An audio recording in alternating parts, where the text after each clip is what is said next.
वेळ निघून गेली आणि आईसाठी तो आक्रोश करू लागला. बायकोसाठी पोटच्या लेकाने जन्मदातीचा गळा वळला. रात्रभर तिच्या शेजारी बसला आणि सकाळी आई निश्चित पडल्याचं सांगितलं. मात्र मिरज कुपवाड पोलिसांनी योग्य दिशेने तपास करत मुलाच्या मुसक्या आवळल्या आहेत. 9 महिने उदरात सांभाळ करत, वाईट परिस्थितीच्या यातना सहन करत पोटच्या गोळ्याचा सांभाळ करणारी फक्त आईच असते. त्यासाठी ती देवापेक्षाही महान असते. मात्र याच आईचे नाते इतके कमजोर बनले की तिचा एका क्षणात शेवट करणारे काही नराधम मुलं या धर्तीवर निर्माण झाले आहेत. सांगली जिल्ह्यातील कुपवाड MIDC पोलीस स्टेशन हद्दीमध्ये काल सकाळी एक समाज मनसुन्न करणारी घटना समोर आली आहे. संगीता जीवन झेंडे वय 51, राहणार झेंडेमळा, मानमोडी, तालुका मिरज या मातेचा तिच्याच पोटच्या लेकाने मध्यरात्रीच्या सुमारास गळा दाबून खून केल्याची घटना काल सकाळी उघडकीस आली आहे. नेमकी ही घटना का घडली, जन्मदात्या आईचा गळा दाबण्याची वेळ लेकावर का आली, हेच आज आपण आजच्या व्हिडिओतून पाहणार आहोत. संगीता जीवन झेंडे या पती आणि मुलगा जगदीश उर्फ पवन याच्यासोबत मानमोडी येथील झेंडेमळा येथे राहत होते. पती जीवन झेंडे हे शेतमजुरी करायचे, तर मुलगा जगदीश हा सलून व्यवसाय करत होता.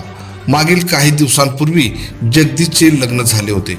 मात्र तिच्या बायकोसोबत आईचं पटत नव्हते. त्यामुळे घरात नेहमी वाद व्हायचे. त्यामुळे आई संगीता याने सुनेला घरात आणायला विरोध केला होता. बुधवारी रात्री देखील याच कारणावरून मायलेकात वाद झाले. त्यावेळी पती जीवन झेंडे हे रात्रपाळीने कामाला गेले होते.